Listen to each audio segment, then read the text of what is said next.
Welcome to the ARM School programme. This video is taken from our teacher training programme on edX.org called Teaching with Physical Computing. Whether you're new to teaching computing or a specialist, this programme will set you up on a path to becoming an expert in delivering technology-enabled project-based learning in the classroom. In this module, we discuss how PBL can be used across all of K-12, or Key Stages 1 through 5, with appropriate modification to the specification, scaffolding and delivery to meet the needs of individuals and groups of learners. In this module, we're going to look at how two project-based learning, or PBL activities, are used in the curriculum. We're going to explore a microbit activity aimed at Grade 5, Key Stage 3 students, and an Arduino activity aimed at Grade 8, Key Stage 4 students.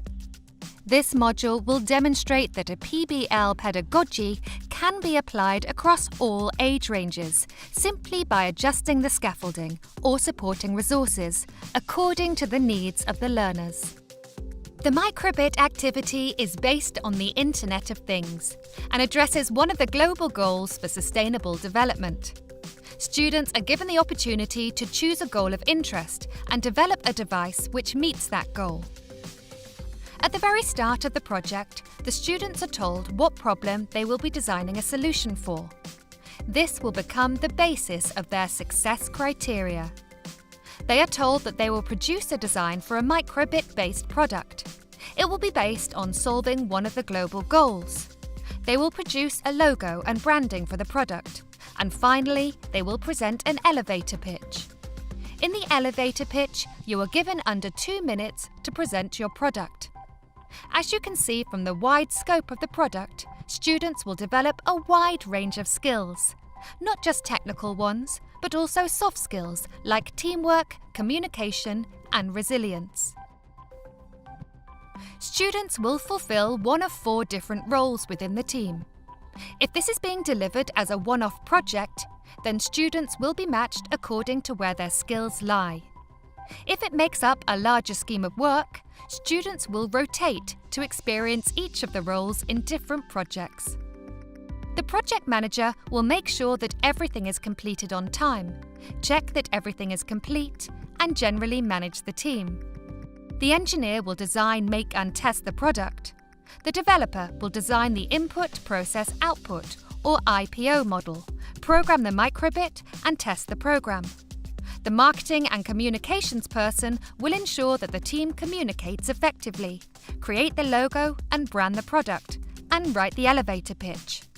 If necessary, the activity can be completed individually. This topic will be covered in a later course. Students will then be told how they will be judged.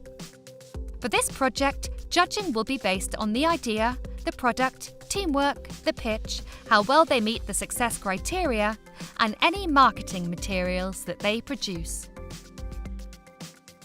At this point, students will be given some exemplar ideas. The aim of these is to spark their thoughts. For example, they could look at affordable, clean energy by creating a device that generates energy from a renewable source, such as a wind turbine or solar panel. They are then given a template to help them begin the design process. Each member of the team will fill in a different part of the template. It will include things like materials, product features, IPO, name, logo, and how it helps to meet a global goal. This scaffolding is really important when working with younger students, as it helps them structure their project work. If they were given an open task with limited guidance, many would struggle to get started. One of the big benefits of PBL is that students of all ages can use the methodology in a wide variety of projects. We will now compare the Grade 5, Key Stage 3 microbit activity with the Grade 8, Key Stage 4 Arduino activity. The Biodome project is controlled by an Arduino, which is connected to the cloud and a number of different sensors. As this is aimed at older students, the project-based work is slightly more open-ended.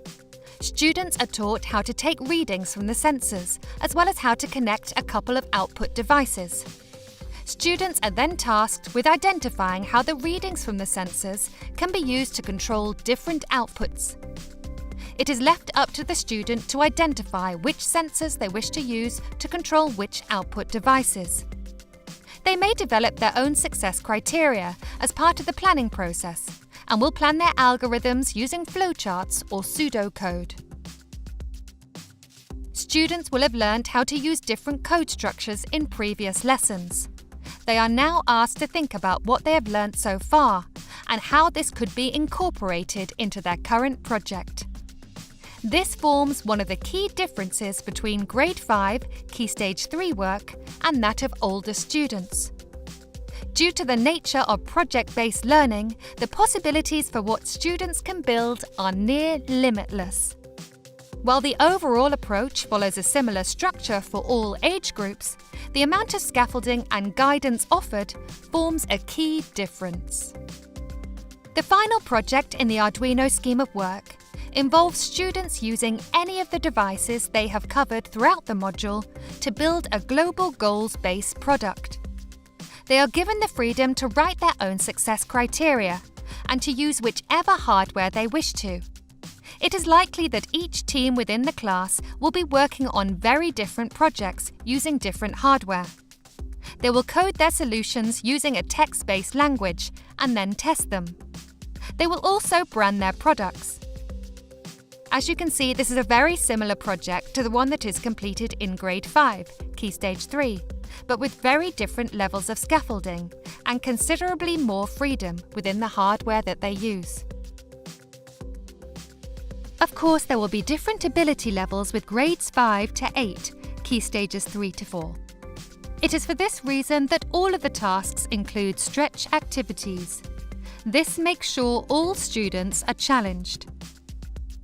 The nature of PBL means that students are very much in charge of the project and the features that it includes. This is another reason the approach is beneficial to students of every ability level. Cheat sheets are also included to give additional guidance to students who need it. At the end of the project, all students will be able to produce suitable solutions to the problems they have been given, which they will justifiably feel proud of. The underlying structure for all PBL activities is the same. It is the level of differentiated scaffolding that students are given which varies. The inherent flexibility that PBL offers is a major strength of this approach. The overall structure of PBL is the same across all of the different age groups. It is the level of differentiated scaffolding which varies. A younger student will follow a more structured approach, whereas older students may just be given the overall aim of the product and have to decide on a solution to meet it. The flexibility of PBL is one of its key strengths. It is not limited to use in schools, but is also gaining popularity in higher education, where lecturers are seeing the benefits of solving real problems with their students. The ARM School Programme PBL scheme has been successfully used with university students who are provided with just a context and success criteria. To learn more, head over to edX.org and search for project-based learning and enrol for free.